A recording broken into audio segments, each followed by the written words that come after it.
The Lodger in the Attic Room, a Miss Marple puzzle, Little Hexworth, Kent, 1952. Chapter 1. A Death Announced at Breakfast. The kettle had only just begun to sing when Mrs. Hetty Barnstable heard the thump from above. It was not a loud thump. In fact, had she not spent 11 years listening to the particular language of her own house, the creak of the third stair, the rattle of the scullery window in a north wind, the soft complaint of floorboards under a lodger's slippered feet, she might have taken no notice of it at all. But this was a different sound, a heavier, more final sound, the sound, she would later tell Constable Pruitt with a certain grim satisfaction at having been proved right about something, of a body meeting a floor. She turned off the gas beneath the kettle and went to the foot of the stairs. "Mr. Quill," she called. "Mr. Quill, are you decent?" "Breakfast's near enough ready." There was no answer. The Sparrow's Rest, as Mrs. Barnstable's boarding-house was rather fancifully known, a name inherited from the previous owner and never quite shaken off, though sparrows were the least of the birds that nested in its eaves, held 4 lodgers that August. Mr. Ambrose Quill occupied the attic room, the smallest and cheapest, reached by a narrow twist of stairs that Mrs. Barnstable herself avoided when her knees were playing up. She climbed them now, grumbling faintly, and knocked upon the attic door. "Mr. Quill?" The door was not locked.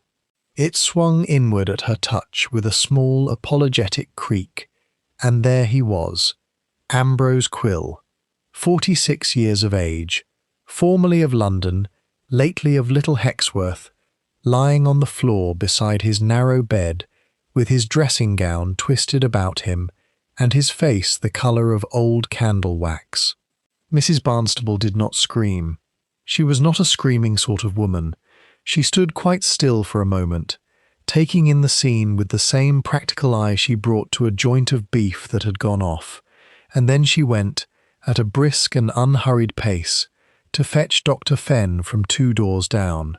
By 9 o'clock the news had reached the bakers, and by 9:30 it had reached the vicarage, and by 10 it had travelled, by means nobody could ever quite trace, all the way to the small cottage on Larkspur Lane, where an elderly lady with white hair and pale blue eyes was, at that very moment, engaged in the delicate business of pruning a rose that had grown altogether too pleased with itself. "Dead is he," said Miss Jane Marple, not as a question, when her neighbour Mrs. Pettigrew arrived breathless at the garden gate with the intelligence. "In the attic room, you say? How very sad. Was it his heart, do you know? He did look a trifle unwell at the fête last week, I thought, though of course one doesn't like to remark on such things." "Dr. Fenn thinks it was his heart, yes," said Mrs. Pettigrew, fanning herself with her own indignation at not being the first to arrive with the news, though she plainly was. "Though Hetty Barnstable says he'd been complaining of nothing at all. Ate a hearty supper, she says. Cocoa before bed, same as always." "Cocoa?" Miss Marple repeated thoughtfully, setting down her secateurs. "Yes, cocoa can be very treacherous, you know. Not the cocoa itself, of course, but what one may put into it." Mrs. Pettigrew, who had not the faintest idea what her neighbour meant by this, and assumed, as most people in Little Hexworth did, that Miss Marple was simply given to odd little remarks that meant nothing at all, changed the subject to the far more interesting question of who would take the attic room next, and whether Hetty Barnstable would have the sense to charge more for it, now that poor Mr. Quill's unfortunate demise had given the house a certain notoriety. Miss Marple said nothing further, but she looked, for just a moment, toward the church tower rising above the elms at the end of the lane, and her pale eyes held an expression that a keener observer than Mrs. Pettigrew might have found unsettling. She had met Ambrose Quill exactly twice. Once at the vicarage garden party, where he had complimented her needlework with the particular over-warmth of a man who wanted something, And once outside the post office, where she had watched him watch Miss Vernal Price sort the morning letters, with an attention that had nothing whatsoever to do with romance. It was, Miss Marple reflected, remarkable how much one could learn about a man simply by observing what he looked at, and for how long, and with what manner of expression. Mr. Quill had looked at a great many things in Little Hexworth in the 6 weeks since his arrival, and very little of it, in Miss Marple's private estimation, had been looked at with anything resembling innocence. She resumed her pruning. But her mind, like a small grey engine that had only just been given its proper fuel, had already begun, quite methodically, to turn. By the time she had finished with the rose, which required in the end a good deal more severity than she had originally intended, Miss Marple found that her thoughts had arranged themselves into a small, orderly procession, each following the last with the patient logic of a woman long accustomed to making sense of village happenings that appeared, to less careful observers, to be nothing more than accident or misfortune. She thought of Mr. Quill's arrival in July, and of how little anyone in Little Hexworth had troubled to ask why a London gentleman of evident means should choose so small and unremarkable a place to settle.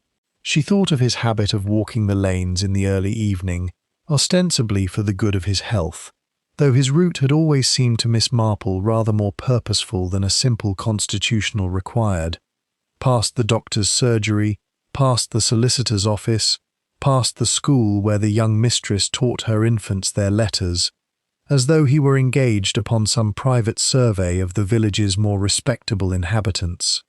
She thought, too, of a curious little exchange she had witnessed only a fortnight before, quite by accident, from her own garden gate.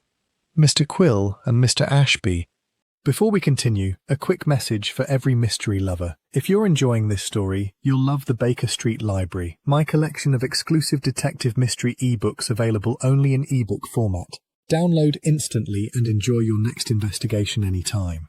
You'll find the link in the description, the pinned comment, and the channel description. Now, let's get back to the mystery. Standing together at the churchyard wall, in what had appeared, at the time, to be nothing more than an ordinary conversation between two gentlemen of the village, save that Mr. Ashby's face, glimpsed only for a moment in the fading light, had worn an expression Miss Marple associated less with idle chat than with a man receiving very unwelcome news indeed. She had thought little of it at the time, she thought a great deal of it now. Gossip, she murmured to herself, setting down her secateurs at last and drawing off her gardening gloves, is so often dismissed as an idle and even a wicked pastime, and I dare say it very often is both. But it is also, when one troubles to listen properly, a most remarkable record of what a village actually knows about itself, a great deal more, I should think, than any of its individual members would ever admit to knowing, even to themselves. She went indoors to make herself a pot of tea, and to wait with the patient composure of a woman who had learned long ago that a garden left to itself will very often tell you, in its own good time, precisely what has been growing there all along. Chapter 2. The Attic Room. Dr. Alistair Fenn was a careful man, and it was this carefulness, more than any particular brilliance, that had earned him the trust of Little Hexworth over the 11 years of his practice there. He examined Ambrose Quill's body with the same unhurried thoroughness he brought to a diagnosis of the mumps, and when he had finished, he sat back on his heels and frowned.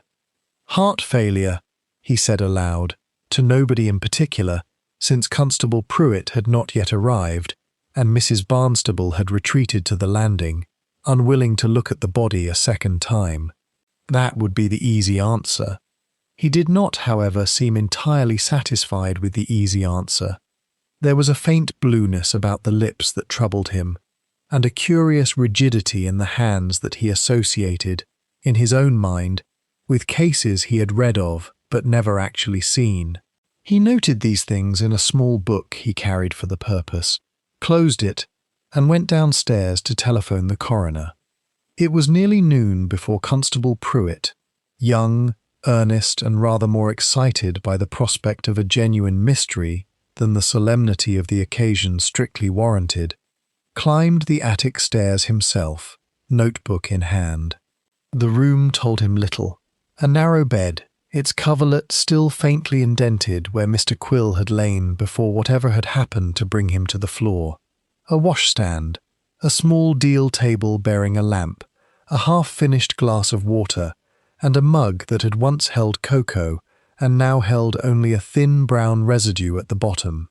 A wardrobe, its door ajar, revealing 3 suits of a quality rather better than Mr. Quill's modest lodgings might have suggested, and a battered leather case, locked, pushed beneath the bed.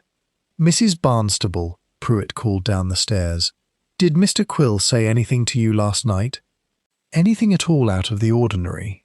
She appeared at the foot of the attic stairs, arms folded, her broad face set in the particular expression of a woman determined to be helpful and slightly resentful of the necessity. "He said his cocoa tasted bitter," she said. "I told him it was the same tin I always use. He drank it anyway. Said something about a headache, that's all." "Bitter," Pruitt repeated, writing it down with the careful seriousness of a young man who has just realized that a word may matter a great deal more than he first supposed. He did not know, could not at that early hour have known, that this single word, tossed off almost carelessly by a tired landlady on a hot August morning, would in time become the loose thread that unravelled the whole of little Hexworth's carefully mended fabric of respectability. The locked case beneath the bed he set aside for the coroner's officer, the mug he wrapped, with rather more care than his training strictly required, in a clean handkerchief, and as he did so, his eye fell upon something small and pale, half hidden beneath the edge of the washstand, that he very nearly missed. It was a single button, of a curious old-fashioned design, wrought in silver and stamped with a small crest. Not, he was quite certain, from any garment belonging to Ambrose Quill, whose wardrobe he had already examined and found to contain only the plain horn buttons of a modest gentleman's outfitting. He turned it over in his fingers for a long moment, and then, rather uncertainly, placed it in an envelope of its own. By the time he descended the attic stairs for the final time that morning, Constable Pruitt had begun, without quite admitting it to himself, to suspect that Ambrose Quill's death might prove a good deal more complicated than a simple failure of the heart. Chapter 3. Tea and Theories. By 4 o'clock that afternoon, the village of Little Hexworth had arrived, by common and largely unspoken consent, at a state of comfortable certainty regarding the death of Ambrose Quill, a certainty that had the singular disadvantage of being held by everyone and agreed upon by no one. At the vicarage, over a tea that had gone rather cold in the general excitement, the Reverend Tobias Wren offered the opinion that it was simply a tragic case of a weak heart, exacerbated no doubt by the closeness of the August weather and Mr. Quill's evident fondness for rich food. His wife, a practical woman with a long memory for village grievances, disagreed entirely. He owed money all over the village, Tobias, she said, buttering a scone with more force than the task required. Owed the butcher, owed the tailor in Medlow, and I have it on good authority he owed Silas Doggett a considerable sum for work done on that dreadful motor car of his. A man doesn't simply drop dead of a Tuesday morning when half the village would be glad to see the back of him it wants looking into. Across the green, in the small sitting room above the post office, Miss Vernal Price entertained a rather different theory, though she was careful to voice it only to her closest confidant, a widowed cousin visiting from Tunbridge Wells. He was not what he seemed, she said, low, though there was no one within 100 yards to overhear her. I sorted his letters, you understand.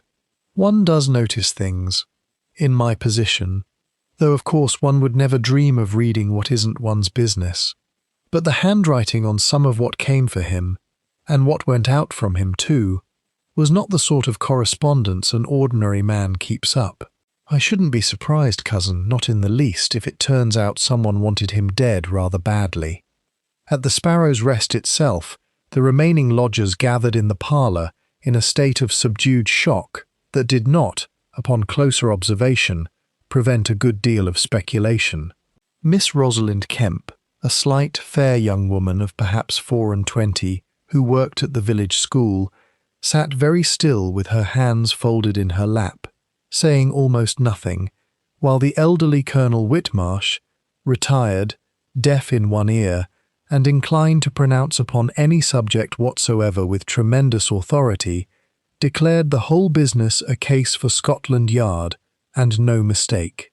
"Poison," the Colonel said with relish. "Mark my words.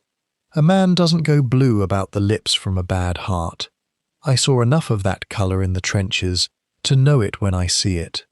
Rosalind Kemp's hands tightened very slightly in her lap, though nobody remarked upon it, for nobody was watching her closely enough to notice.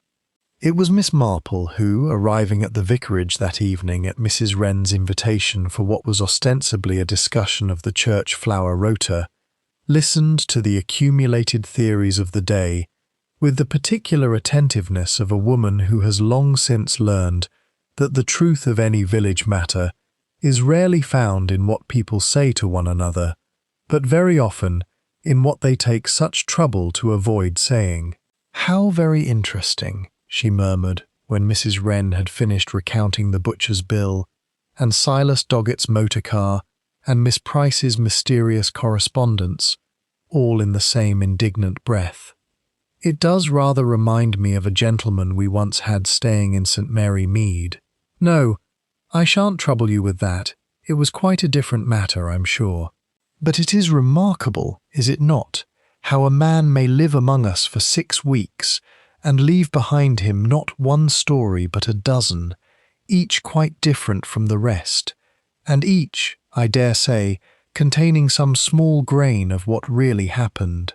"You don't think it was his heart, then, Miss Marple?" the vicar asked, with the faint anxiety of a man who would very much prefer a peaceful answer. Miss Marple smiled, and reached for another slice of seed cake. "I think," she said gently, "that it would be very unwise indeed to think anything at all just yet." She did not, however, leave the vicarage without gathering a good deal more than seed cake and pleasantries. Over the course of the evening, as the vicar's wife moved from one piece of village intelligence to the next, with scarcely a pause for breath, Miss Marple found herself building, quite unobtrusively, a small mental catalogue of everyone who had crossed Ambrose Quill's path since his arrival in Little Hexworth. A catalogue that grew, with every fresh anecdote, considerably longer and considerably more interesting than a simple list of unpaid debts would suggest. There was, for instance, the matter of Mr. Quill's regular Thursday visits to the bank, which Mrs. Wren had observed only because her own errands took her past its door at the same hour each week, and which had struck her as curious, chiefly because Mr. Quill, so far as anyone knew, kept no great sum of money that required such frequent attention. There was the matter, too, of a heated exchange overheard, quite by accident, Mrs. Wren was careful to specify, since eavesdropping was not a habit she would ever admit to cultivating, between Mr. Quill and Dr. Fenn outside the surgery one warm evening in late July, conducted in voices pitched too low for the words to carry, but with a manner on the doctor's part that Mrs. Wren had found entirely out of keeping with his usual composed and gentle bearing. "He is not, as a rule, a man given to raising his voice, Miss Marple," she said, lowering her own voice as though the doctor himself might somehow overhear her a full half-mile from his surgery. "I have known Alistair Fenn 11 years, and I do not believe I have seen him truly angry above twice in all that time. Once when the council proposed closing the cottage hospital, and once, now I think of it, on that very evening in July. I did wonder what Mr. Quill could possibly have said to provoke him so." "How very interesting," Miss Marple said again, and this time she did not trouble to disguise the sharpness of her interest, for she had begun to form the private and not entirely comfortable impression that Ambrose Quill's brief residence in Little Hexworth had touched a very great many more lives, in a very great many more troubling ways than the village had yet begun to suspect. She walked home that night beneath a sky just beginning to cloud over with the promise of the coming week's unsettled weather, turning over in her mind the small, disparate fragments she had gathered: a bitter cup of cocoa, a locked and empty case, a doctor's uncharacteristic anger, a moneylender's manner in a man who claimed to write memoirs, and thought, with the particular quiet satisfaction of a woman who has learned to trust her own instincts above almost any other authority, that the coming days in Little Hexworth promised to be very interesting indeed.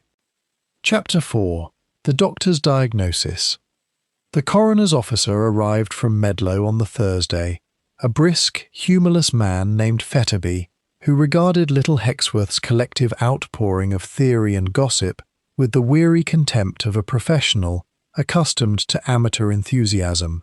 He took possession of the cocoa mug, the locked leather case, and Constable Pruitt's small silver button, and departed with an assurance that the matter would be dealt with in due and proper course. It was Dr. Fenn's post-mortem findings, however, delivered to Constable Pruitt in a hushed and rather grave conference at the surgery 3 days later, that transformed Little Hexworth's idle speculation into something considerably more serious. Digitalis, Dr. Fenn said, without preamble, closing the door behind them. A substantial dose, far more than any prescribed treatment would call for, and Mr. Quill was not, so far as I am aware, under treatment for any heart complaint whatsoever. I examined him myself not a month ago for an insurance matter, and his heart was as sound as yours or mine. Constable Pruitt sat down rather heavily. Digitalis. That's foxglove, isn't it, sir? The stuff you get for heart trouble. Among other uses, yes. It is not difficult to come by, if one knows where to look. Half the cottage gardens in this village grow foxglove for the sake of the flowers, and any competent chemist's assistant could tell you how the leaves might be prepared. That is what troubles me, Constable. This was not a crime of impulse. Whoever administered this dose knew precisely what they were doing, and took some care in the doing of it. The cocoa, Pruitt said slowly. Mrs. Barnstable said it tasted bitter. Digitalis has a bitter taste. It would explain the observation admirably. Dr. Fenn removed his spectacles and polished them with a slow, thoughtful deliberation. I do not say this lightly, Constable, but I believe you are dealing with a case of murder, and a carefully considered one at that. The news, once it broke, and in a village the size of Little Hexworth, news of this magnitude could no more be contained than water through a sieve, produced an effect not unlike a stone dropped into a still pond.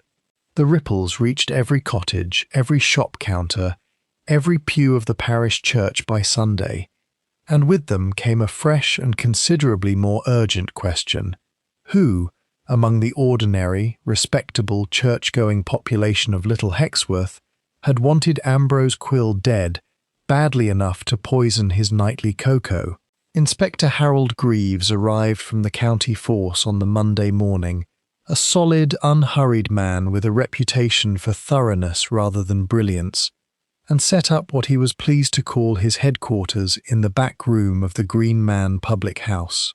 He interviewed Mrs. Barnstable first, then each of the lodgers in turn, then such tradesmen as had dealings with the deceased, and by Wednesday evening had assembled a list of persons with some manner of grievance against Ambrose Quill that ran, to Constable Pruitt's quiet astonishment, to no fewer than 11 names.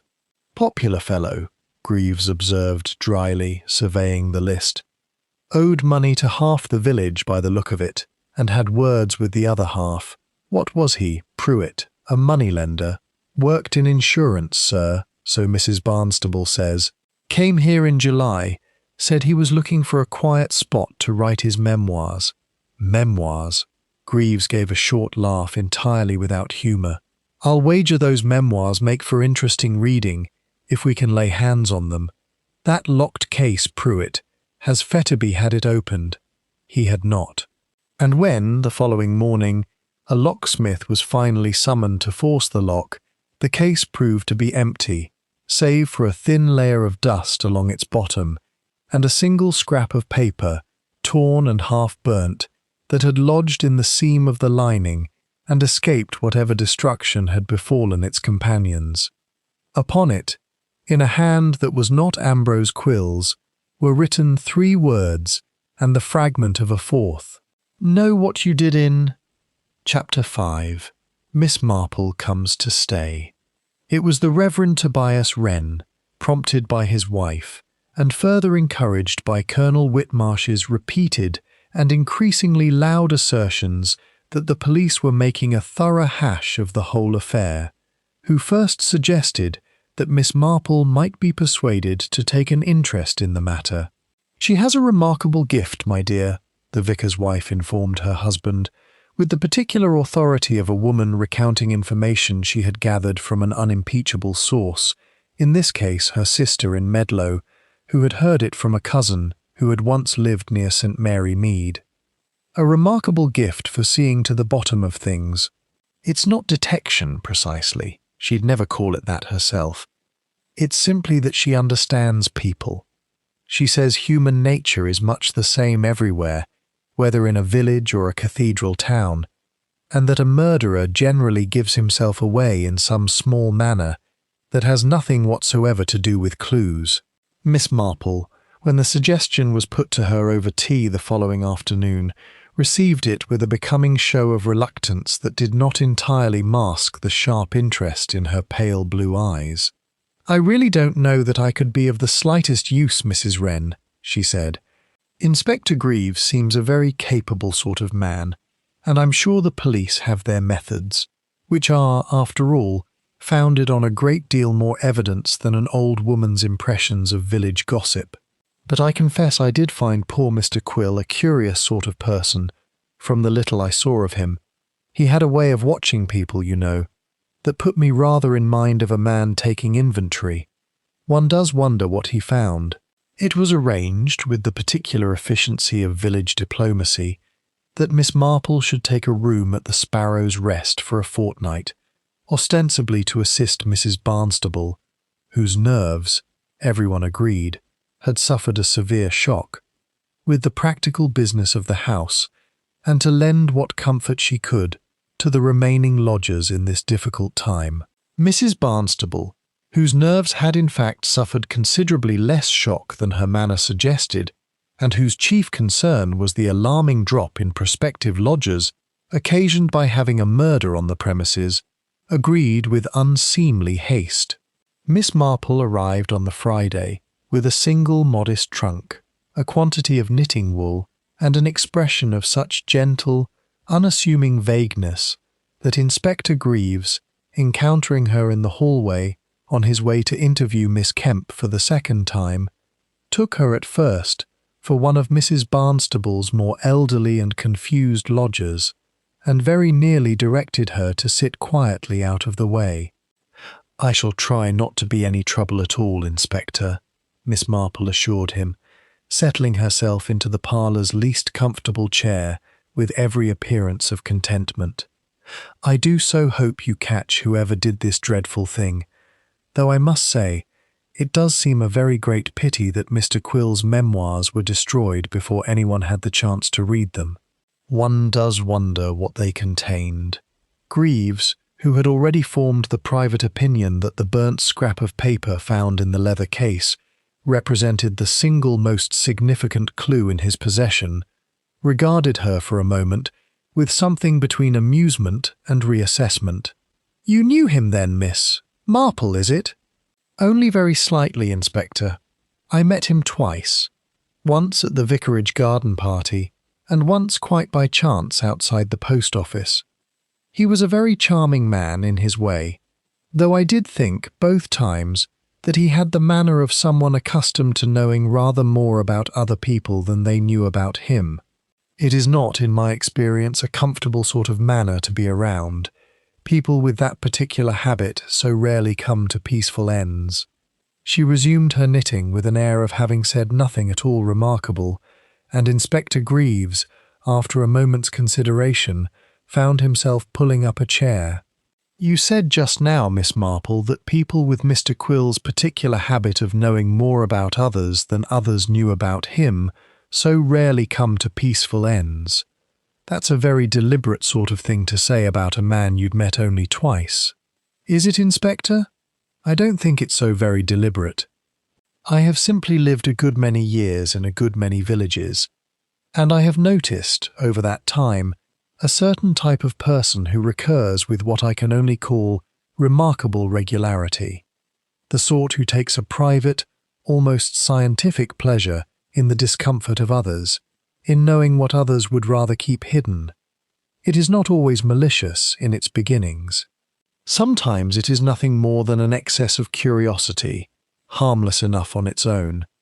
But curiosity of that particular flavour has a way of curdling, given enough time and enough opportunity, into something a good deal less innocent. And a man who has spent his whole career, whatever that career truly was, learning to gather other people's secrets does not generally stop gathering them simply because he has moved to a smaller village. He merely finds smaller pools to fish in. You think he was blackmailing someone? I think it a very real possibility, Inspector, though I could not yet tell you whom. I should be very interested indeed to know a little more about his life before he came to us, where his money came from, what his profession truly was, whether insurance was ever anything more than a convenient word to offer people who asked too many questions of their own.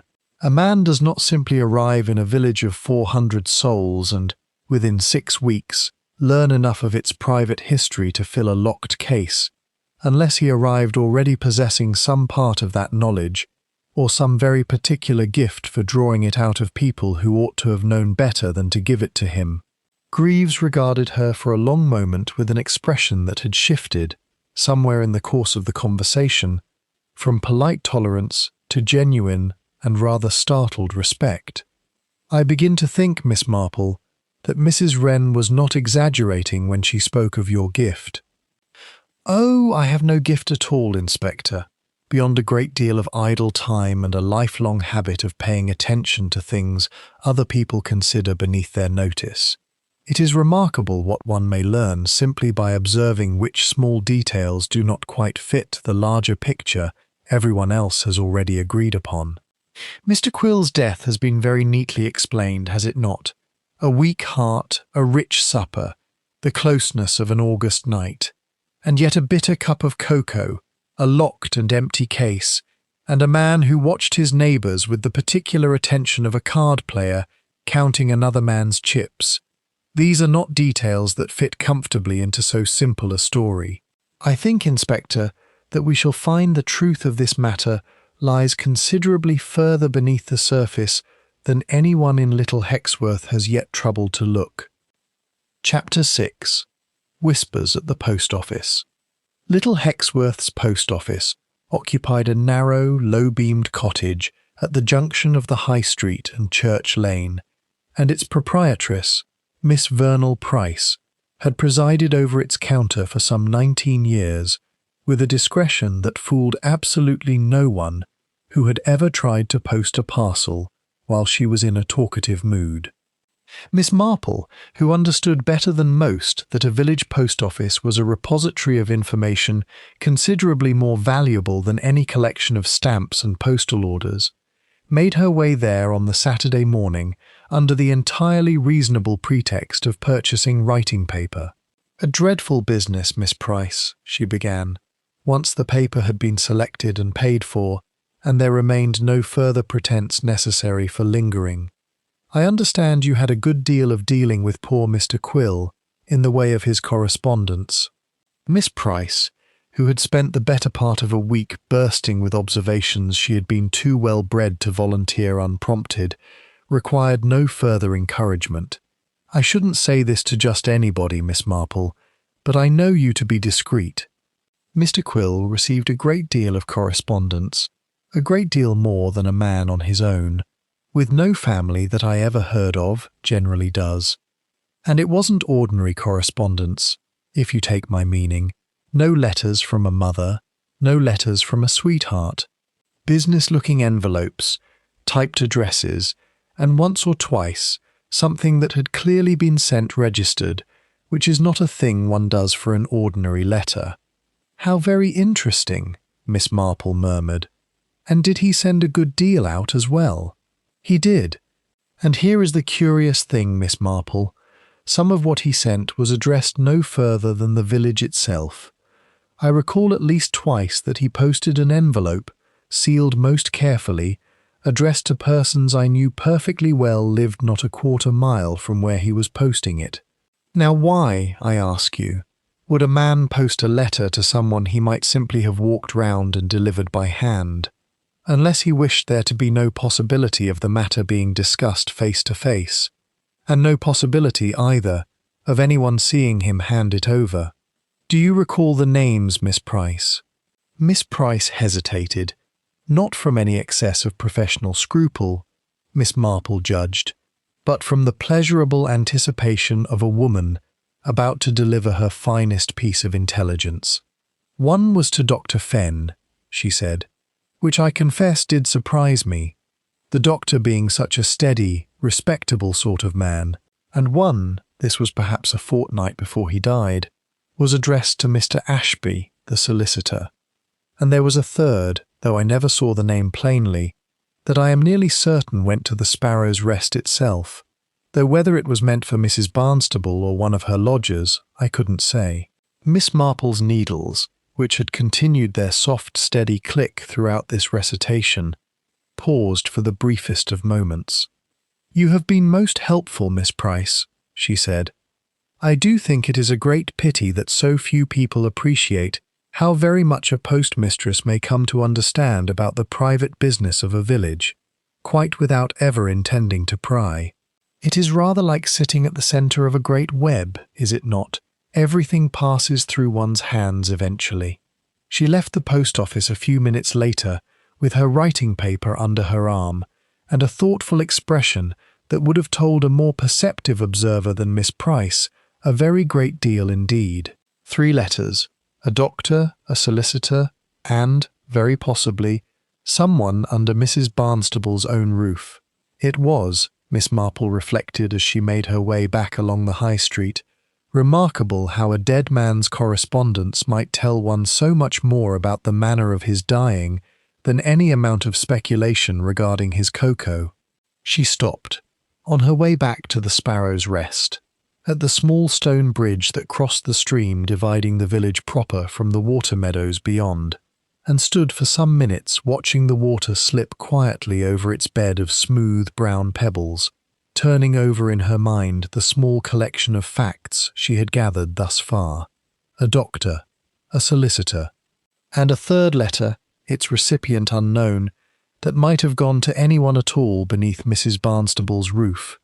It struck her, standing there, that there was a particular pattern to the sort of man Ambrose Quill appeared to have chosen for his correspondence. Not the village's poor, who had little enough to lose and less still to pay with, but its respectable, its established, its outwardly untroubled inhabitants.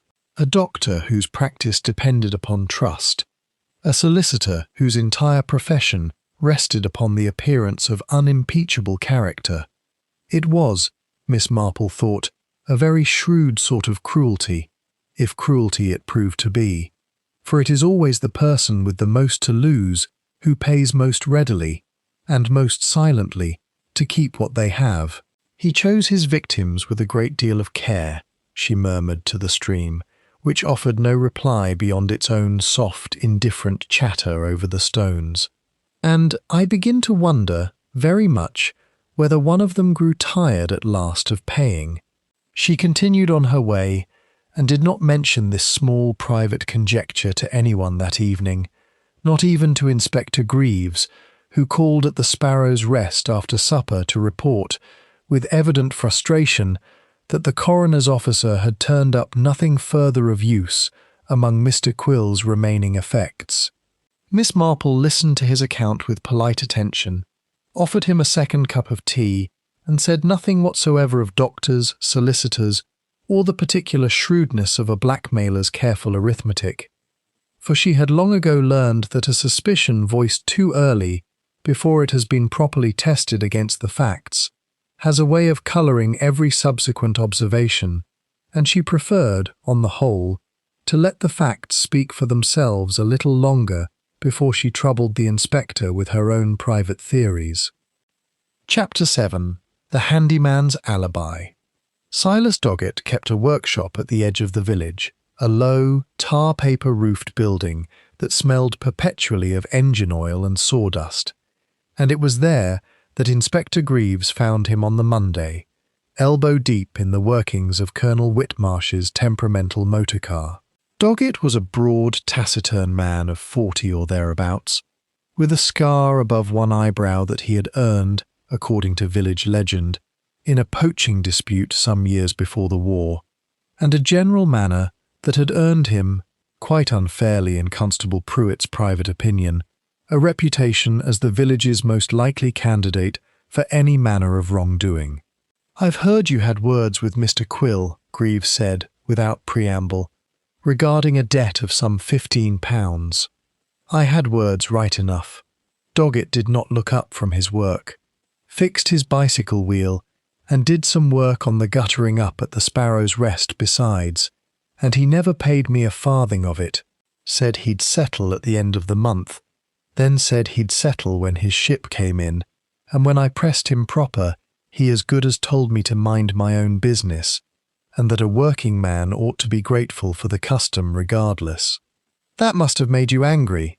It did. Doggett straightened at last, wiping his hands on a rag with a deliberation that suggested a man choosing his words with some care. I won't pretend otherwise, Inspector, since half the village will tell you the same, and I'd sooner you heard it from me plain. I called him a few things I shouldn't have, in the Green Man, loud enough that half the bar heard it. But I never went near his cocoa, and I'll tell you why. Because on the night he died, I was in Medlow until gone 11, at my sister's, on account of her boy being poorly, and there's 4 people can swear to it, including the doctor who saw him that same evening. This alibi, checked and confirmed by Inspector Greaves within the day, removed Silas Doggett, to Constable Pruitt's private relief, and the disappointment of a good portion of the village, who had rather taken to the idea of the handyman as villain, from the most immediate suspicion, though not, as Greaves privately noted, from the list altogether. A man might pay another to do a poisoning as easily as he might do it himself, though there was, as yet, not the slightest evidence to suggest such a thing. It was Miss Marple, encountering Doggett quite by chance at the churchyard gate that same evening. She had gone, she explained, to see about the flowers for Sunday's service, who drew from him, with no apparent effort at all, a piece of information that Inspector Greaves's rather more formal questioning had entirely failed to extract. "It must have been a great worry, Mr. Doggett, having words with a man who died so soon after," she said, with such gentle sympathy that Doggett, who had braced himself for another round of official suspicion, found himself unexpectedly disarmed. "Though I'm sure the inspector has satisfied himself that you had nothing to do with it. Tell me, did Mr. Quill ever say anything, in all your dealings with him, about why he had come to Little Hexworth in the first place? It does seem such an odd choice, for a London gentleman, to settle in so small a place with no particular connections." Doggett considered this for a long moment. "He said once, and I didn't think much of it at the time, mind, that he'd come here on a matter of old business. Said Little Hexworth suited him, because it was the sort of place where a man might find what he was looking for, if he only knew where to look, and where nobody would think to ask why he was looking for it. I asked him straight out what he meant, and he laughed and said I'd understand in time, and that some debts, unlike mine, took a good deal longer than a fortnight to come due." Miss Marple's eyes had grown very bright indeed. "Old business," she repeated softly. "Yes, I rather thought it might be something of the kind." Chapter 8. A Letter Never Sent. Mr. Peveril Ashby, solicitor, occupied a narrow office above the bank on the High Street, its windows perpetually half obscured by the dust of deed boxes that had not, by all appearances, been disturbed in a decade. He was a precise, silver-haired man of perhaps 60, given to a courteous but faintly distant manner that had served him well over 30 years of managing the private affairs of little Hexworth's more respectable families. And it was this same courteous distance he brought to Inspector Greaves's questioning on the Tuesday afternoon. "I did receive a letter from Mr. Quill, yes," he admitted, when pressed with the intelligence Greaves had gathered, with rather less discretion than Miss Marple's, it must be said, from the post office. A matter of some minor legal inquiry regarding a property he was considering purchasing in the district. "I saw no reason to mention it, Inspector, as it had nothing whatsoever to do with the tragic circumstances of his death." "May I see the letter, Mr. Ashby?" "I'm afraid I destroyed it, once the matter was resolved. It is my habit, with correspondence of no lasting consequence."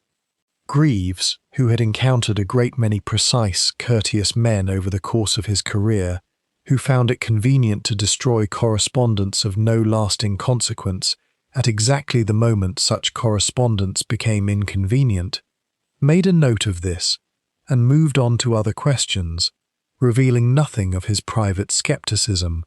But he left the solicitor's office with the settled conviction that Mr. Peveril Ashby, whatever else might be said of him, was not being entirely truthful, a conviction he shared that same evening with Miss Marple over a glass of sherry in Mrs. Barnstable's parlour. "He seems a very respectable sort of man," Miss Marple observed, when Greaves had finished his account.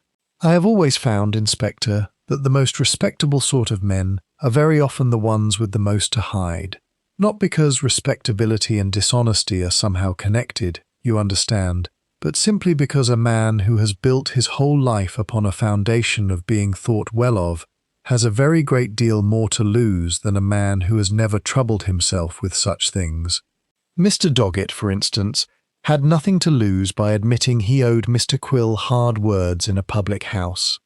But a solicitor, whose entire livelihood depends upon the trust of his neighbours, such a man might tell a very great many lies indeed, to protect a secret that had nothing to do with murder at all, purely from the habit of protecting his good name. "You don't think he did it, then?" "I don't say that, Inspector. I only say that a lie is not, by itself, evidence of murder, though it is very often evidence of something, and it is generally worth finding out what. Has Mr. Ashby lived in Little Hexworth long? Came here just after the war, so I understand. Bought the practice from old Mr. Harrington when he retired." "Just after the war," Miss Marple repeated, and something in her tone made Greaves look up sharply from his sherry. How very interesting. So many people did come to new places, just after the war, did they not? It was quite the fashion. For a time, a man might lose everything in the fighting, or lose someone very dear to him, and find that the place he had always called home no longer felt like home at all, and go somewhere entirely fresh to begin again. I have always thought it a very understandable impulse, though it does mean, of course, that a village such as this one is very often full of people whose history one knows only from what they have chosen to tell, and not one word more. She said nothing further on the subject that evening, though Inspector Greaves, walking back to his lodgings at the Green Man beneath a sky heavy with the promise of a coming storm, found himself turning her words over with a persistence he could not entirely account for. It was not until 3 days later, when a routine inquiry to the Law Society regarding Mr. Ashby's professional credentials produced a curiously delayed and evasive response, that Greaves began to understand precisely what Miss Marple had been driving at. And by then, the case had already taken a turn that none of them, Miss Marple included, had entirely anticipated. Chapter 9. The Broken Engagement. It was Rosalind Kemp who provided that turn. though not by any intention of her own. She had said little throughout the whole of the investigation, a quiet, self-contained young woman who taught the infants at the village school and lodged at the Sparrow's Rest in the small room beside the attic stairs, close enough to Mr. Quill's own room that Inspector Greaves had, from the first, regarded her as a witness of particular potential importance. If only she could be persuaded to speak more freely than her evident nervousness allowed. It was Miss Marple, once again, who succeeded where official questioning had failed, not through any direct inquiry, but through the simple expedient of sitting beside the young woman in the parlour one wet afternoon, with a piece of knitting and a companionable silence, until Rosalind Kemp, worn down by a week of strain and suspicion, and the particular loneliness of carrying a secret alone, began, quite without prompting, to speak. "I was engaged to be married, Miss Marple," she said abruptly, staring into the fire. 2 years ago, before I came here, to a man in Medlow, a bank clerk, quite respectable. It ended badly. He said things about me that weren't true, to explain why he'd broken it off, and by the time I came to Little Hexworth, I thought I had left all of that behind me. I thought no one here need ever know. And Mr. Quill knew? Rosalind's hands tightened in her lap. The same small, betraying gesture Miss Marple had noticed on the day of the murder itself. He knew everything, Miss Marple. I don't know how. I never told him. I swear I never told him a word of it. But he knew, down to the smallest detail, things I had told no one, not even my own mother. He came to me a fortnight before he died and told me he required a small loan, £20, which is a very great deal of money on a school teacher's salary, and that if I could not provide it, he might find himself obliged, quite by accident of course, to mention certain matters to the school board, who take a very dim view of a teacher's moral character, whatever the truth of the matter might be. And did you pay him? I paid him £10, which was every penny I had saved. I told him the rest would take time. He said he understood perfectly, and that he was a patient man. Her voice had grown very tight. I hated him, Miss Marple. I won't pretend I didn't. I lay awake at night thinking of ways I might be free of him, and God forgive me, when Mrs. Barnstable told me he was dead, my very first feeling, before the horror of it, before anything else, was relief. What sort of woman does that make me? A very ordinary sort of woman, my dear, who has been treated very cruelly, Miss Marple said gently, setting aside her knitting to take the girl's cold hands in her own. There is nothing shameful in feeling relief at the removal of a threat, whatever the manner of its removal. The shame, if there is any to be found in this whole unhappy business, belongs entirely to Mr. Quill, and to whoever else he treated as he treated you. Tell me, did he ever mention, in all his dealings with you, whether you were the only one, whether there were others in the village he had approached in the same manner? He said once, I remember it because it frightened me so, that Little Hexworth had proved a most rewarding little investment, and that he rather thought he might stay through the winter to see the full return on it. I didn't understand what he meant, not properly, until now. Miss Marple sat very still for a long moment, her pale eyes fixed on the fire. An investment, she said softly. Yes. I begin to think, my dear, that Mr. Quill's memoirs were not memoirs at all, in the ordinary sense, but rather a most careful and thorough accounting of other people's secrets, gathered and held against the day they might be turned to profit. And I begin to think, too, that we have been asking the wrong question entirely. We have been asking who might have wished Mr. Quill dead. We ought instead to be asking how many people in this village had reason to wish it. For I fear, Miss Kemp, that the answer may prove a very great deal larger than any of us have yet supposed. Rosalind wiped her eyes with the back of one hand, and for the first time since the conversation had begun, something like curiosity broke through her evident distress. You won't tell the inspector, will you, Miss Marple? About the money, about what he had on me. I know it must matter, for the case.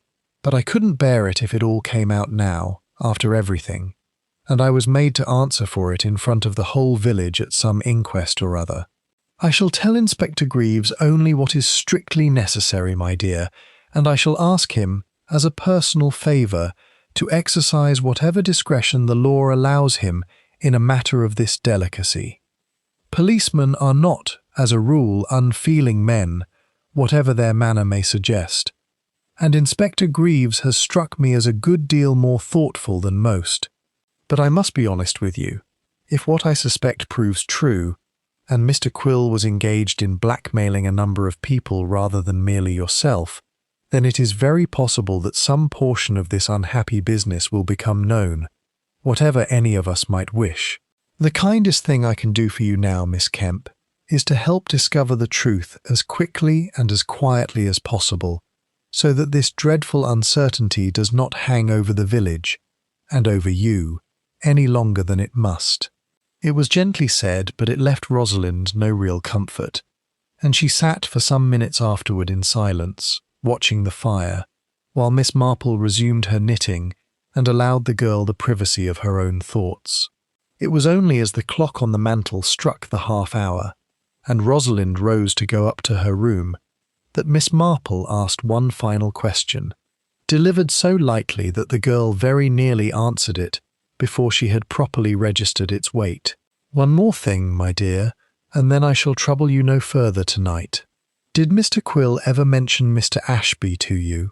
Not in connection with your own difficulty, I mean, but simply in passing.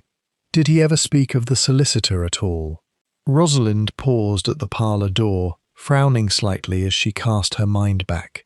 "Now you mention it, Miss Marple, he did, once. He said Mr. Ashby was a very careful man, and that careful men so often had the most interesting reasons for their carefulness. I didn't think anything of it at the time. I was too taken up with my own troubles, I suppose, to pay it the attention it perhaps deserved." "No," Miss Marple said softly, once the girl had gone, half to herself and half to the dying fire. "No, I don't suppose you were, but I think I shall pay it a very great deal of attention indeed." Chapter 10. Old Photographs.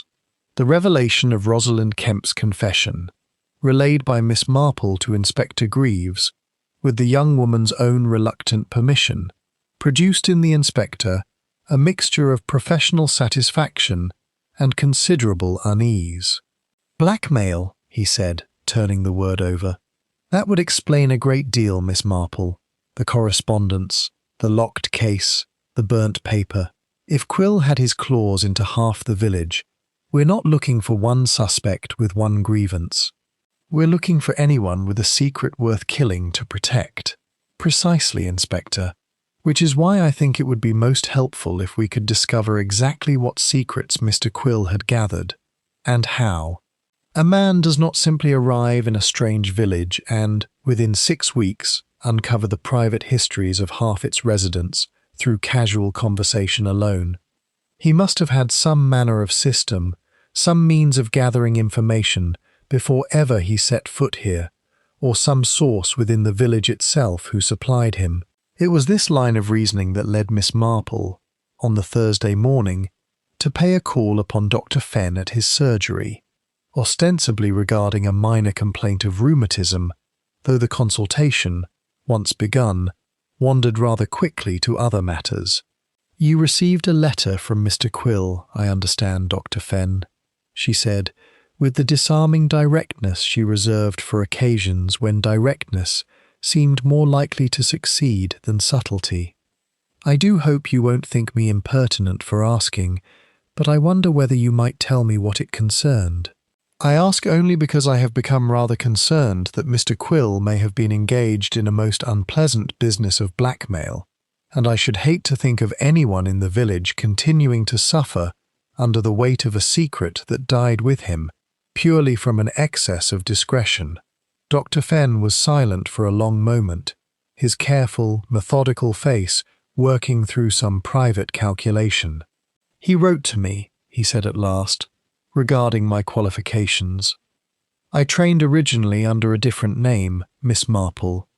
A family matter, of no great scandal, though I confess I have never troubled to correct the record here, since the practice was already established under my present name when I purchased it, and it seemed a needless complication to explain.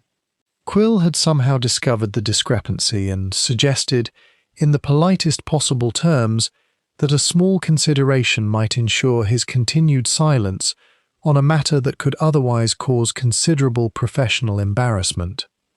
"And did you pay him?" "I told him to go to the devil," Dr. Fenn said, with sudden and evident satisfaction.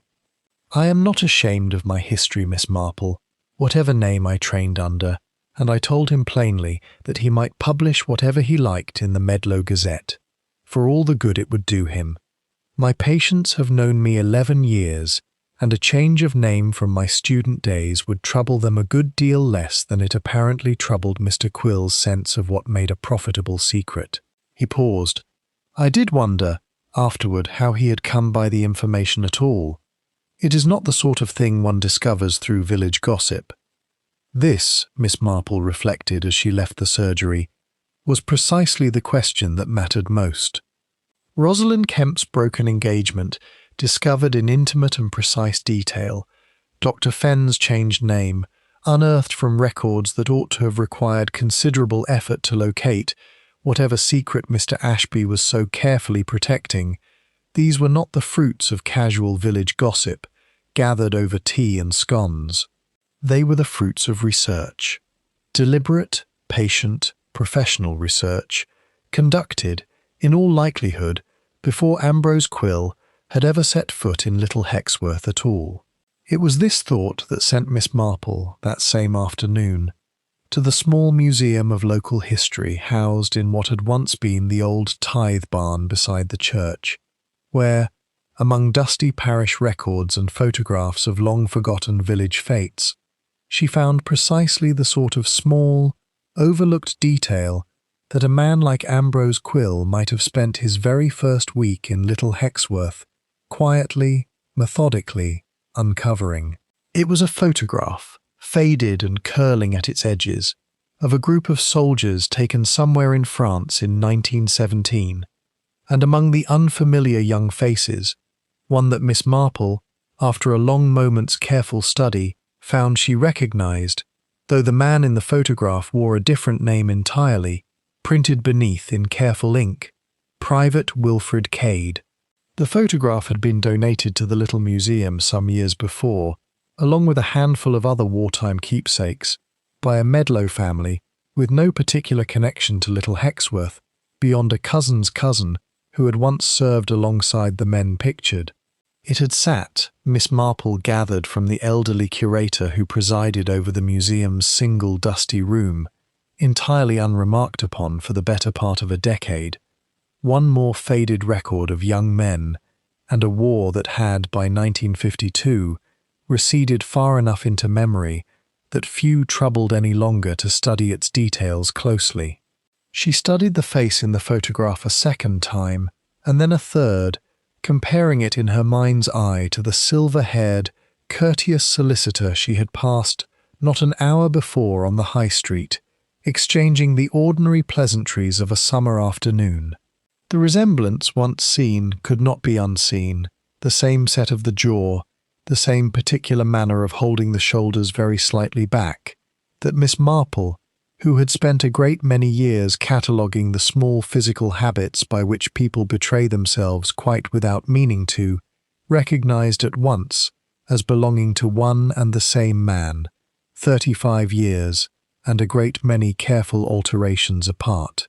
"How very curious," she said aloud to the empty room, "that a name and a face should so rarely travel together through the whole of a man's life, and how very seldom anyone troubles to ask why."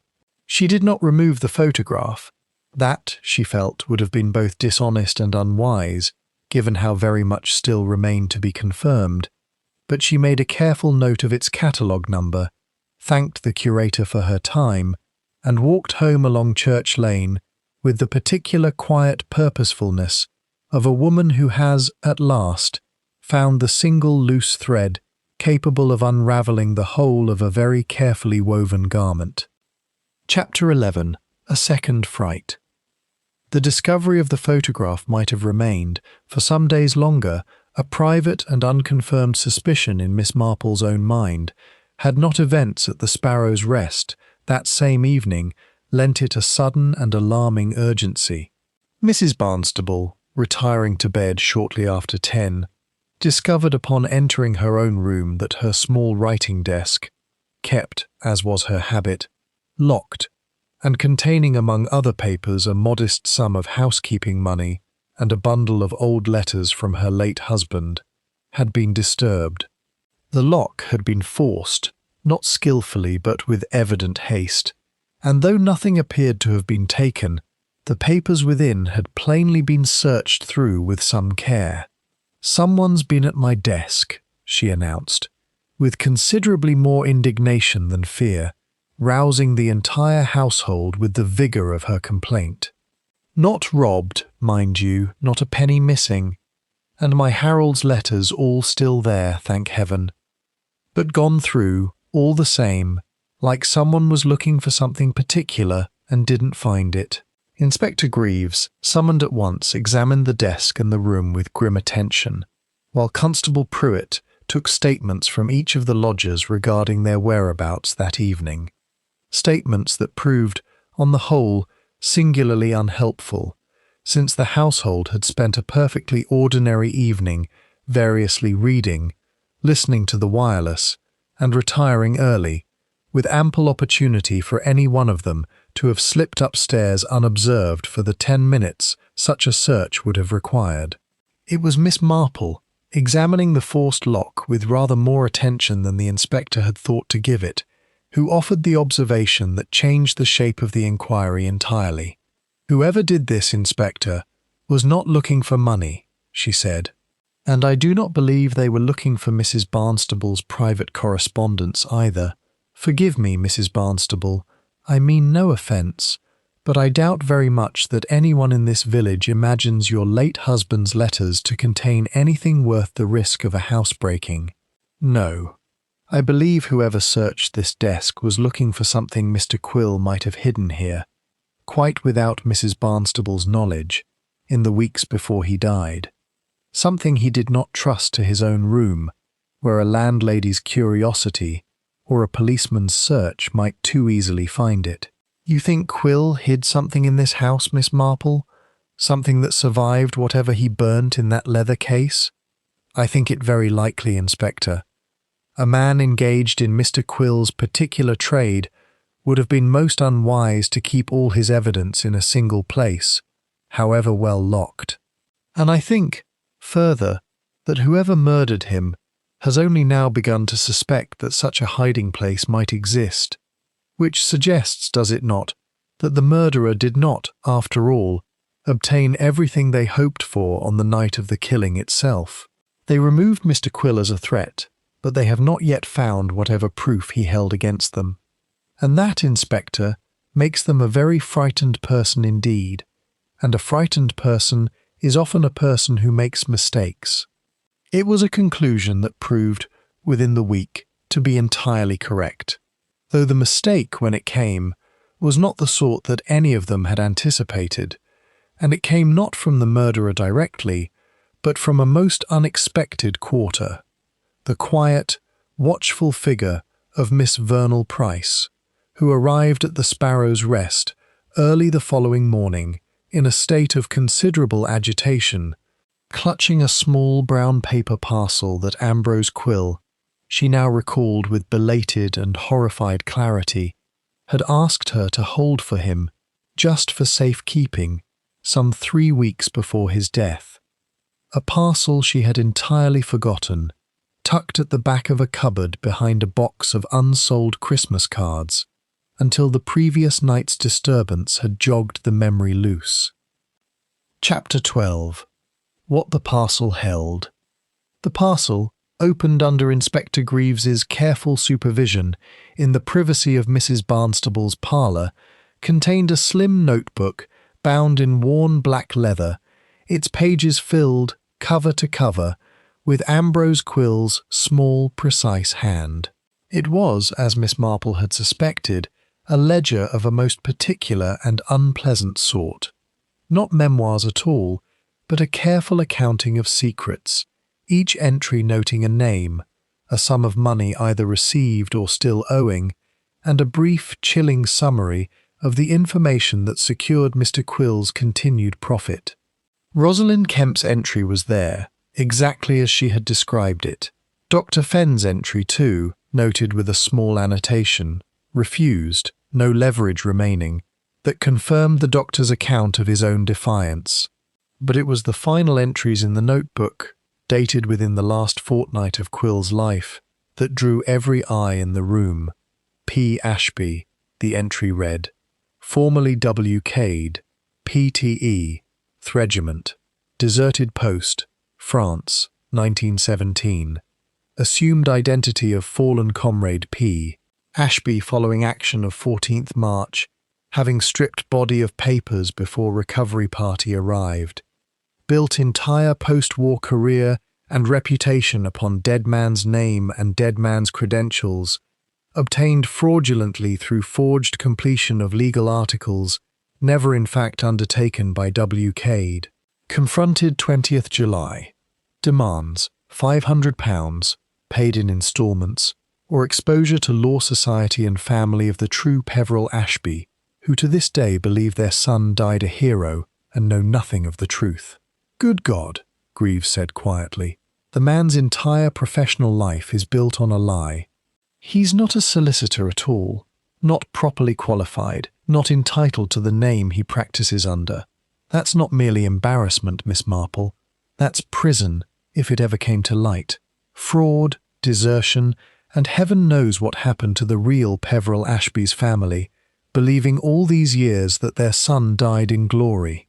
£500, Miss Marple said softly, is a very great deal of money for a village solicitor to find, Inspector, particularly one whose entire practice and whose entire sense of himself depends upon a secret he has spent 35 years constructing, brick by careful brick. I think we may safely say that we have found our motive at last. But I think, too, that we must be very careful in how we proceed. For a man who has already killed once to protect this secret, and who searched Mrs. Barnstable's desk only last night in the hope of destroying the very evidence now before us, is a man who has proved himself capable of a very great deal indeed.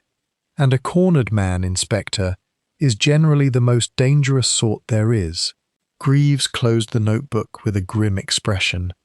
We'll bring him in for questioning within the hour. I wonder, Miss Marple said slowly, whether that is entirely wise. A direct confrontation, with the evidence laid plainly before him, may simply produce a denial we cannot immediately disprove. The notebook, after all, is Mr. Quill's word alone, and Mr. Quill is no longer able to testify to its accuracy. I think, Inspector, that it might serve us a great deal better to allow Mr. Ashby to believe, for just a little while longer, that his secret remains safe, and to watch, very carefully, what he does next. A guilty man who believes himself undiscovered will very often do our work for us, if we are only patient enough to let him. Greaves turned the matter over for a long moment, tapping the closed notebook against the arm of his chair. There's a risk in waiting, Miss Marple. If he's already killed once to keep this quiet, and he learns we're closing in, he may simply run. Solicitors have a way of knowing precisely how to disappear, with what money they can lay hands on. He will not run, Inspector, Miss Marple said, with a quiet certainty that made Greaves look up sharply. A man who ran the moment his war record was called into question in 1917 has spent 35 years since proving to himself and to everyone around him that he is not that sort of man any longer.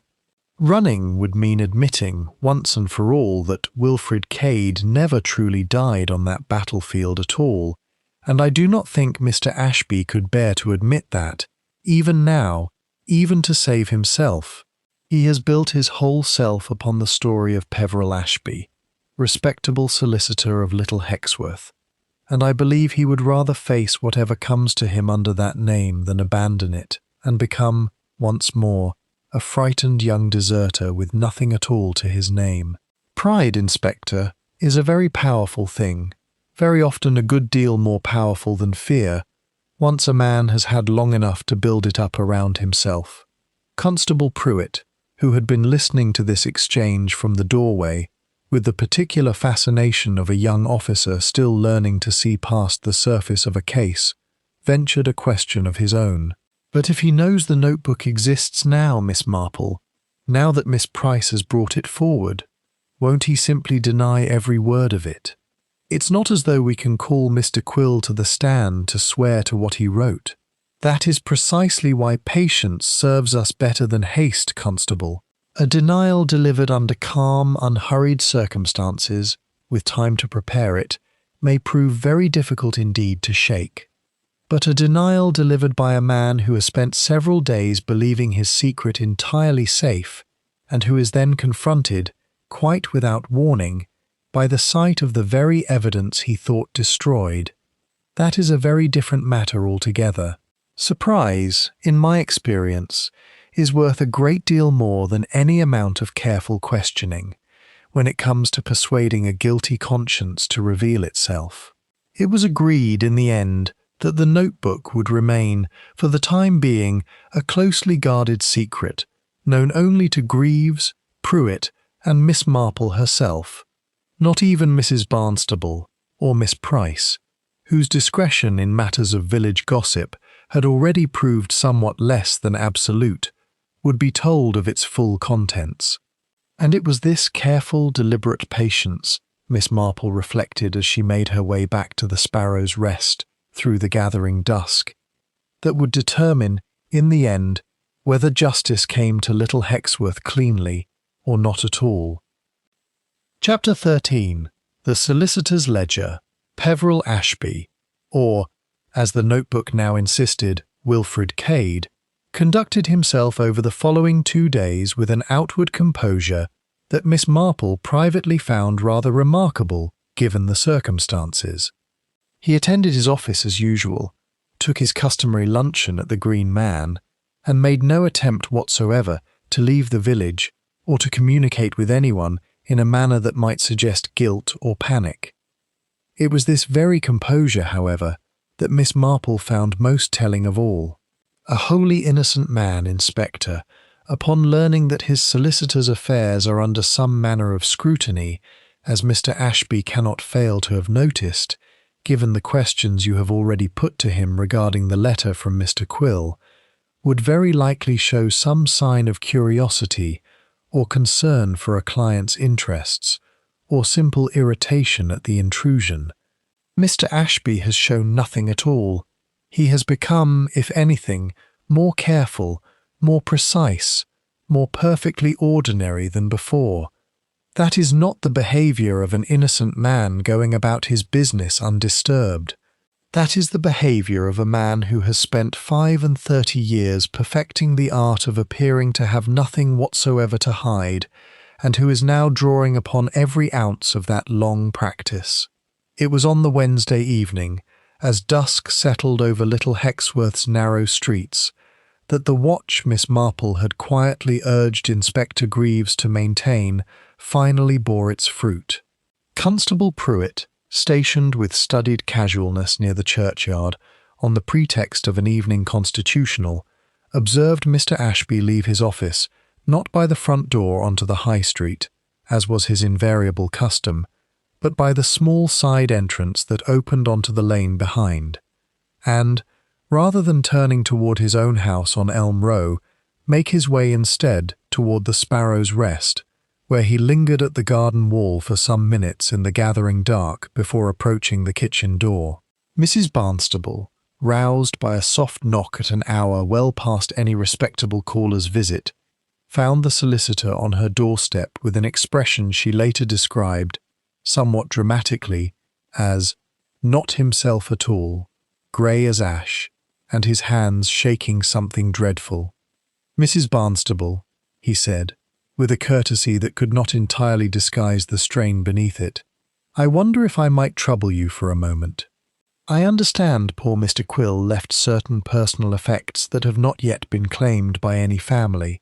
As his solicitor, in a professional capacity, I thought it best to review whatever papers remain, purely to ensure nothing improper finds its way into hands that oughtn't have it." It was a request that, delivered a week earlier, might well have been granted without a second thought. Delivered now, with Inspector Greaves standing quietly in the shadow of the scullery door and Constable Pruitt watching from the garden gate, it produced instead a very different result. "I'm afraid, Mr. Ashby," came Greaves's voice from the darkened doorway, stepping forward, "that Mr. Quill's papers are now in police custody and have been for some days. I wonder if you might tell me instead what precisely you were hoping to find." Ashby's composure, so carefully maintained through 2 days of outward calm, did not shatter all at once. "It was," Miss Marple observed afterward with a certain professional admiration, "a rather more gradual and, in its way, more terrible thing to witness. The slow collapse of a man who has spent 35 years constructing an entire life upon a foundation he has always known, in some quiet corner of himself, might one day give way beneath him." "I don't know what you mean, Inspector," he said, but his voice had already lost the courtroom certainty that had carried him through 3 decades of village respectability, and in its place had come something smaller and older and considerably more frightened. Chapter 14. Miss Marple's Little Game. Inspector Greaves, mindful of Miss Marple's counsel that a direct accusation unsupported by anything beyond a dead man's notebook might yet allow a determined and practised liar to talk his way clear of suspicion, declined to arrest Peveril Ashby that evening. Instead, he requested, with a courtesy that was itself a kind of quiet pressure, that the solicitor present himself at the Green Man the following afternoon to answer certain questions regarding his relationship with the deceased. It was Miss Marple who asked, with an air of such gentle apology that Greaves could hardly refuse her, whether she might be permitted to attend. "I do think, Inspector, that Mr. Ashby is far more likely to say something revealing to an old woman he takes for a harmless village busybody than to a police inspector he has spent 2 days carefully preparing himself to face. Gentlemen of Mr. Ashby's generation and profession are so very accustomed to underestimating women of mine. It is, on the whole, a most useful mistake for them to make, and I have found it serves my purposes rather better than any amount of direct interrogation." Greaves, who had by now developed a considerable respect for Miss Marple's judgment, agreed. The interview that followed was, by the inspector's own subsequent account, one of the strangest he had ever conducted, for it was Miss Marple, seated quietly to one side with her knitting, who did the greater part of the talking, while Greaves himself asked only the barest minimum required to maintain the pretence of an official questioning. "It is such a very sad story, Mr. Ashby," Miss Marple said, when the formal questions had run their course, and a heavy silence had settled over the room. "The real Mr. Ashby, I mean, the young man who died in France in 1917, believing, I am sure, that he was giving his life for something that mattered. And his family all these years believing their son a hero, never knowing that another man entirely had taken up his name and his life and his good reputation, and built upon it a career the real Peveril Ashby never lived to have." Ashby said nothing, but his hands, folded upon the table before him, had begun to tremble.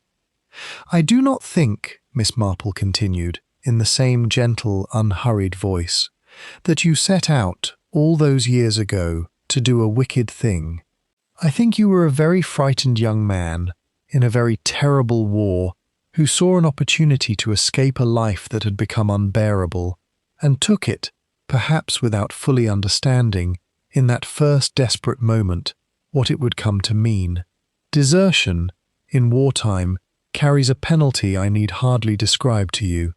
I think you told yourself, in those early days, that you would confess everything once the war was over, once things had settled, and then the months became years, and the lie became your whole life, and there was no longer any moment that seemed the right one to tell the truth. That is how most great deceptions come about, Mr. Ashby, in my experience. Not through wickedness, but through a series of small, understandable failures of courage, each one making the next lie a little easier and the truth a little further out of reach. You understand nothing, Ashby said, very low, but there was no real force behind the words. I understand a great deal more than you might suppose, Mr. Ashby.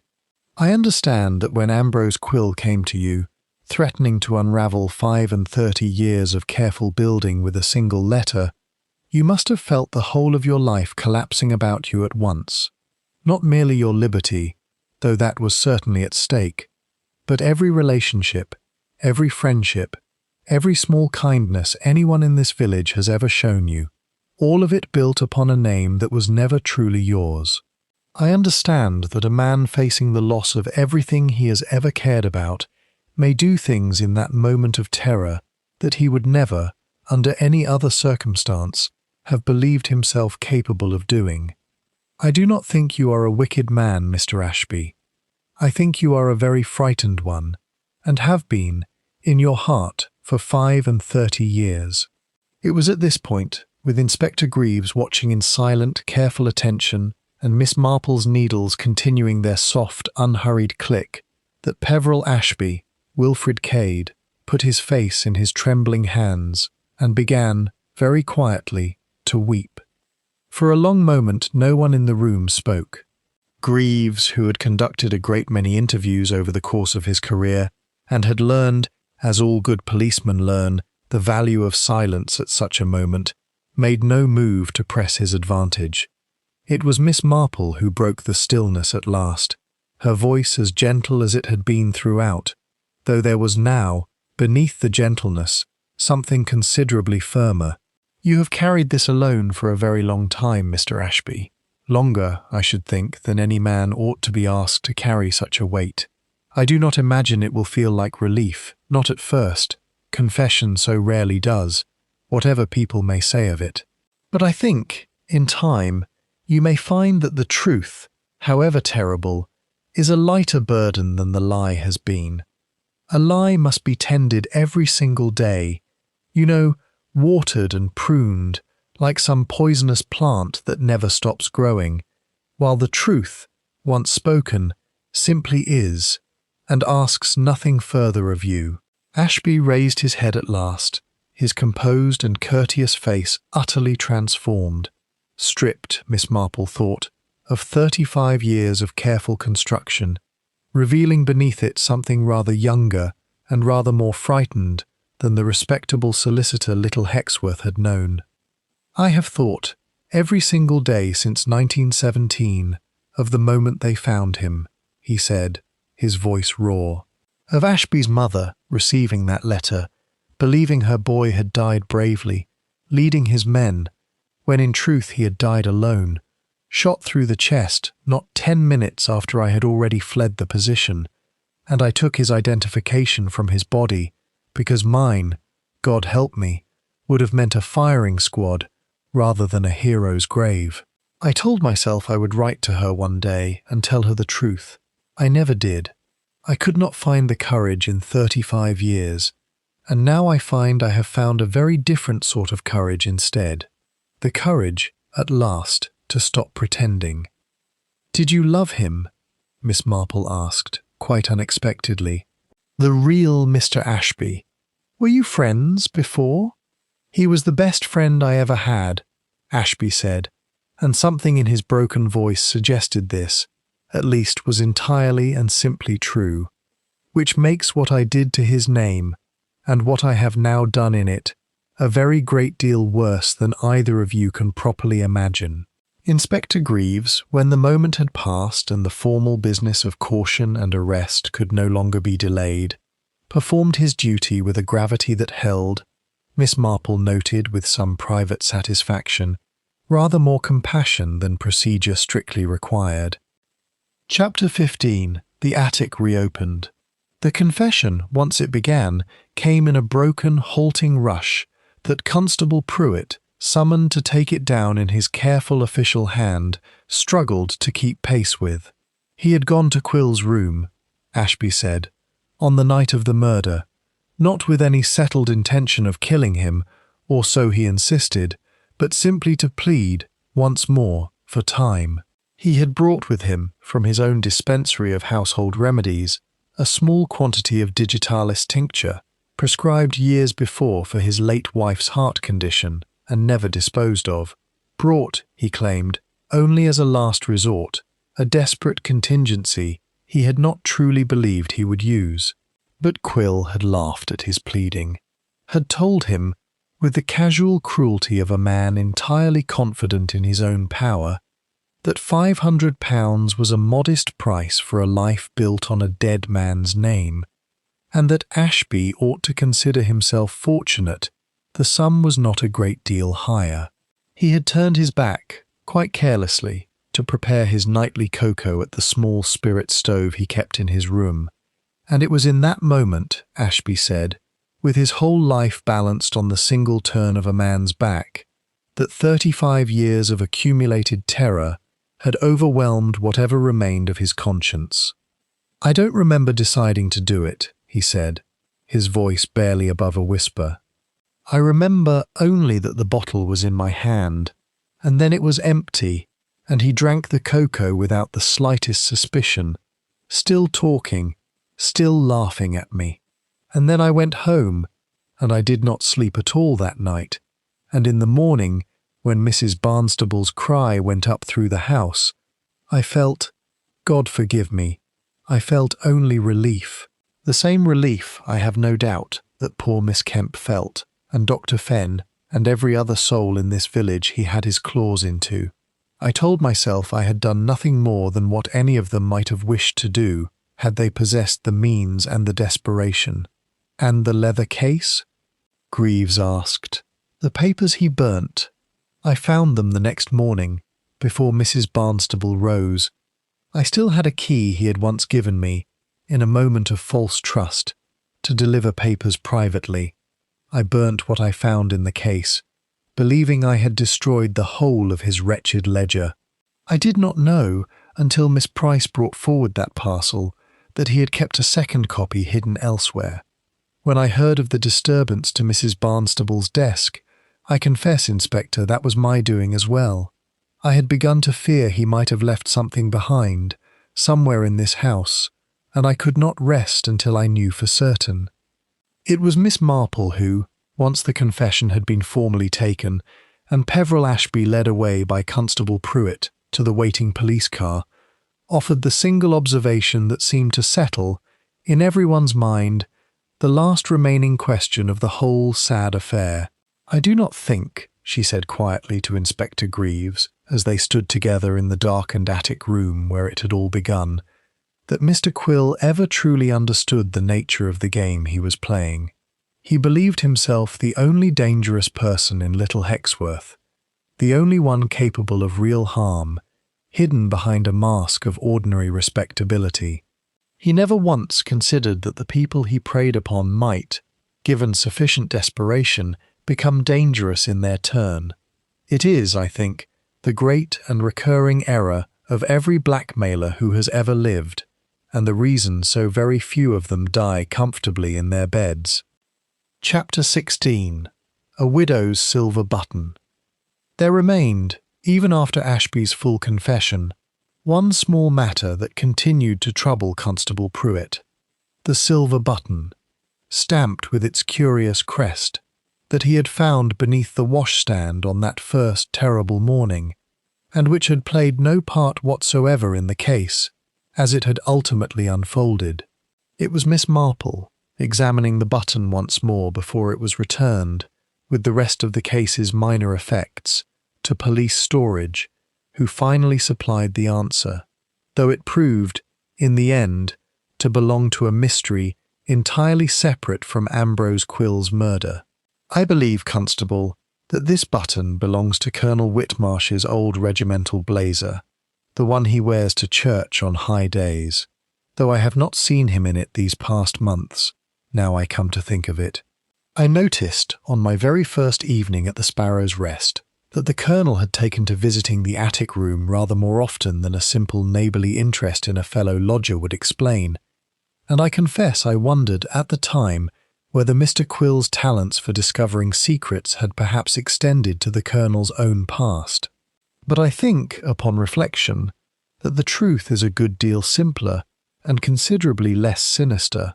The Colonel, if I am not very much mistaken, had formed rather more of an attachment to Mrs. Barnstable's excellent cooking and to certain evenings spent playing cards with Mr. Quill than either gentleman ever cared to admit to the rest of the household, given the Colonel's rather firmly stated views on gambling as a moral failing.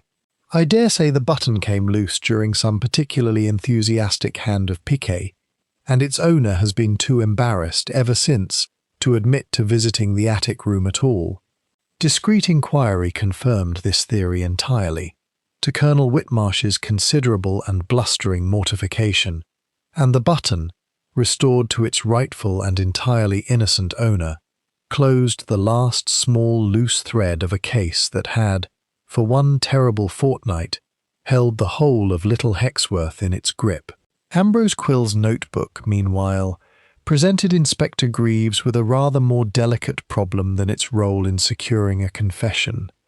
It named, in careful and damning detail, secrets belonging to a dozen villagers who had committed no crime beyond the misfortune of possessing a past that Quill had found profitable to expose, and Greaves, after some consideration and a quiet word with Miss Marple, concluded that justice would be very poorly served by allowing those private griefs to become public spectacle at trial, when Ashby's own confession, freely and fully given, provided more than sufficient evidence to secure a conviction without them.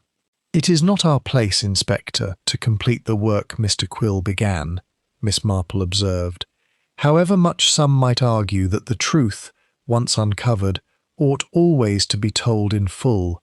I have found, over a great many years of observing human nature, that mercy and justice are not so often opposed as people suppose, and that a village which has already suffered one murder, born of desperate secrets, has very little to gain, and a great deal to lose, from having those same secrets paraded before it a second time."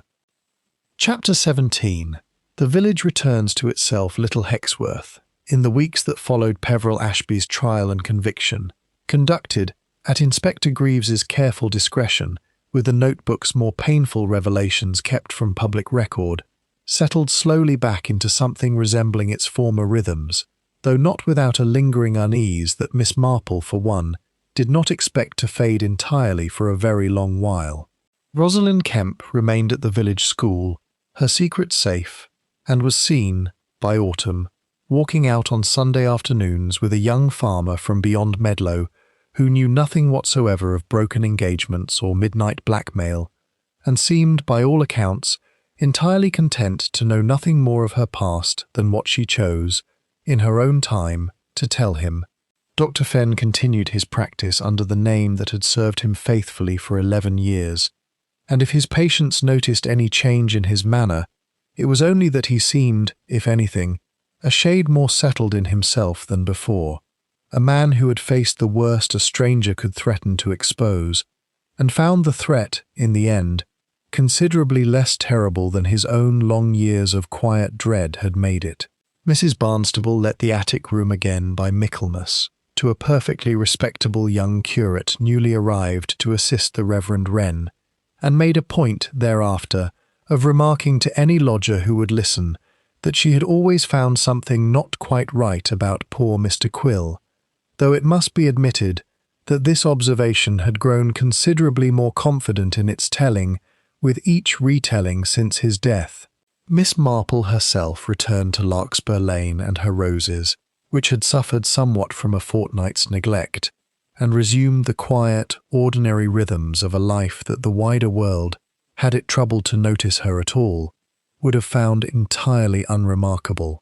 An elderly lady with white hair and a fondness for knitting, who spent her afternoons in her garden and her evenings by her own small fire, and who gave no outward sign whatsoever of the particular and rather terrible clarity with which she had, once again, looked into the darkest corner of a peaceful village and found there, waiting patiently beneath the surface of ordinary life, exactly the sort of desperate human frailty that no amount of respectability could ever entirely disguise. "It is really quite remarkable," she remarked to Mrs. Pettigrew some weeks later, over tea in her own small sitting-room, "how very much alike people are, underneath it all, whatever village they happen to live in, and whatever names they happen to answer to." Mr. Ashby was not, I think, so very different from any other frightened man who has told one small lie too many, and found, too late, that the lie had grown a great deal larger than himself. It is a very sad story, in the end, though I confess I find I cannot entirely condemn him, even now, for what he did in that attic room on that terrible night. Though, of course, she added, reaching for the teapot with an air of settled and gentle finality, one must never, under any circumstances, condone it. Mrs. Pettigrew, who understood perhaps one word in three of this observation, nodded with great solemnity and asked whether there might be a little more cake. Miss Marple cut her a generous slice, and for a while the two women sat in comfortable silence, the afternoon light slanting warm across the small sitting-room, the kettle beginning once more its familiar, homely song upon the hob. It was, Miss Marple thought, a very ordinary sort of afternoon, the kind that little Hexworth and villages like it the length and breadth of England had known 1,000 times before and would know 1,000 times again, long after Ambrose Quill and Peveril Ashby and all the rest of this sad, strange business had faded into nothing more than a story told, with steadily diminishing accuracy, to visitors curious about the attic room at the Sparrow's Rest. She thought, too, of Inspector Greaves's parting words to her, delivered with rather more warmth than she suspected he generally permitted himself with witnesses in a case of murder. "I don't mind admitting, Miss Marple, that I shall think rather differently in future about elderly ladies who take up lodgings during an investigation purely to help with the housekeeping."